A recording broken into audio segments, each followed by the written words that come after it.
ለብዙዎቻችን ቃሎቻችን የሚነገሩት ካለማሰብ ነው። ስለምንለው ነገር ለማሰብ ቆም አንልም።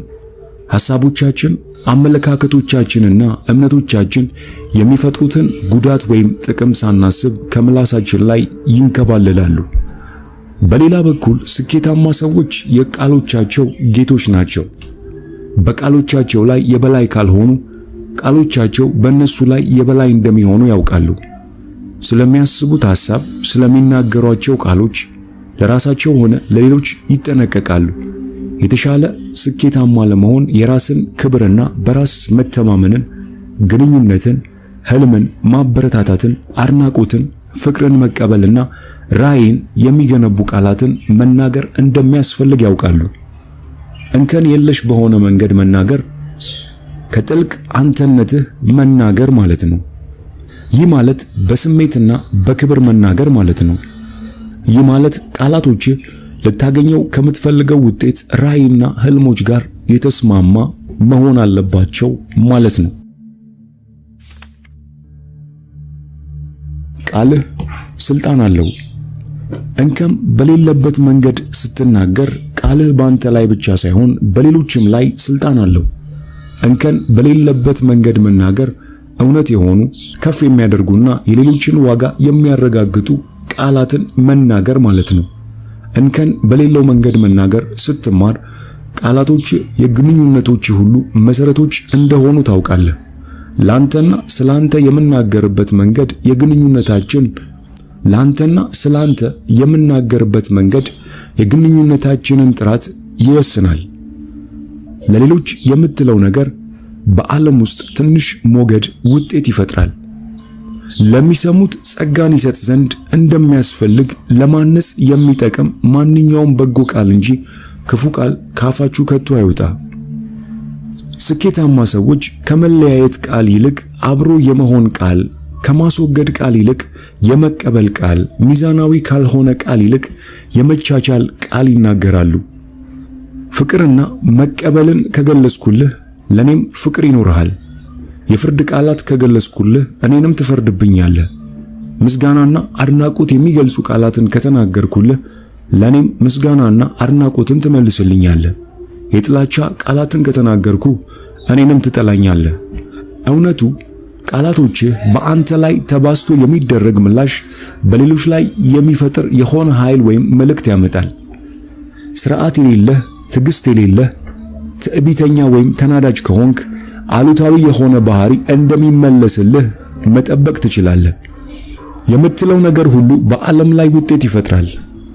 ለሆነ ሰው የምትለው ነገር ሁሉ በዚያ ሰው ላይ የሆነ ውጤት ያመጣል። በቃላቶችህ ያለማቋረጥ የሆነ ወይ አዎንታዊ አለዚያም አሉታዊ ነገሮችን እንደምትፈጥር እወቅ።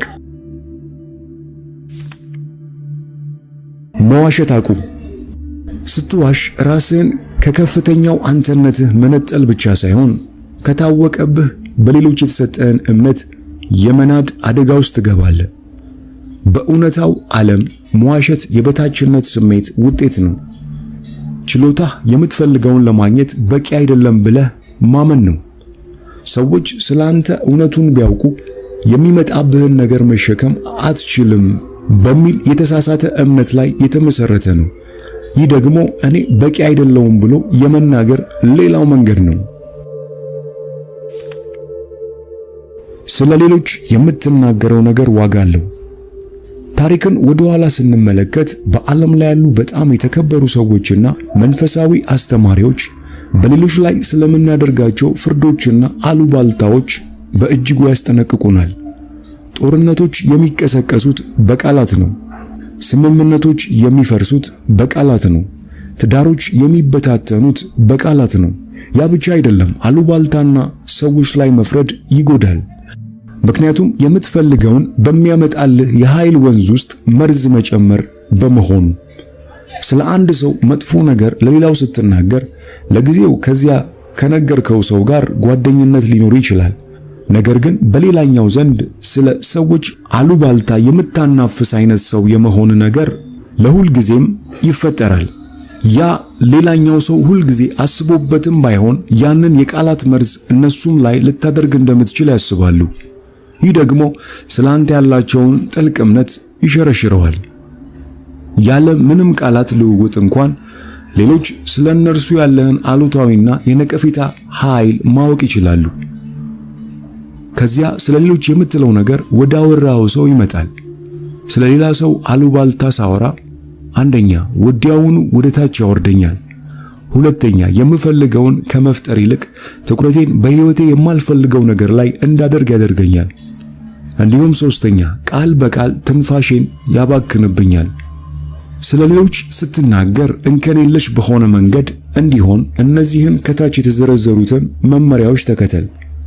ከሌሎች ጋር በምትነጋገርበት ወቅት እንከን የለሽ ለመሆን ለራስህ ዛሬውኑ ቃል ግባ።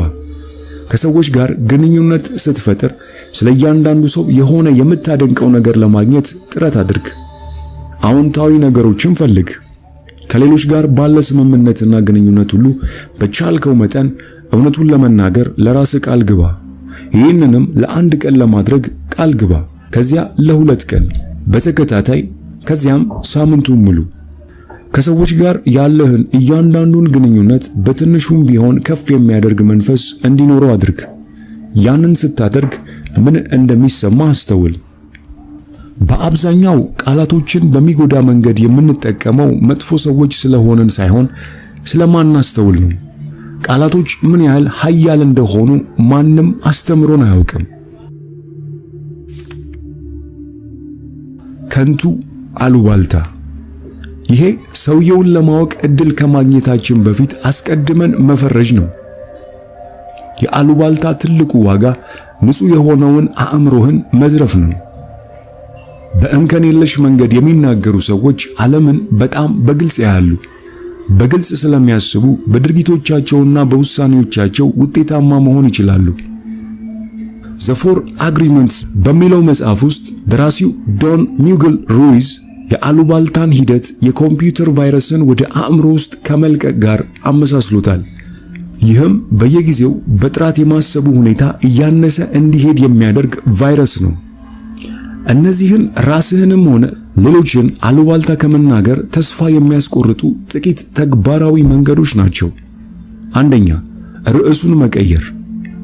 ሁለተኛ፣ ስለ ሌላ ሰው የሆነ አዎንታዊ ነገር መናገር። ሶስተኛ፣ ከወሬው መራቅ። አራተኛ፣ ዝም ማለት። አምስተኛ፣ ከአሁን በኋላ ስለ ሌሎች በሚወራ አሉባልታ ውስጥ እንደማትሳተፍ በግልጽ መናገር። አስተሳሰቦችህንና ስሜቶችህን ፈትሽ። በቃላቶች እንከን የለሽ እንደሆንክ በምን ታውቃለህ? የምታውቀው ጥሩ፣ ደስታ፣ ሐሴት፣ መረጋጋትና ሰላም ሲሰማ ነው።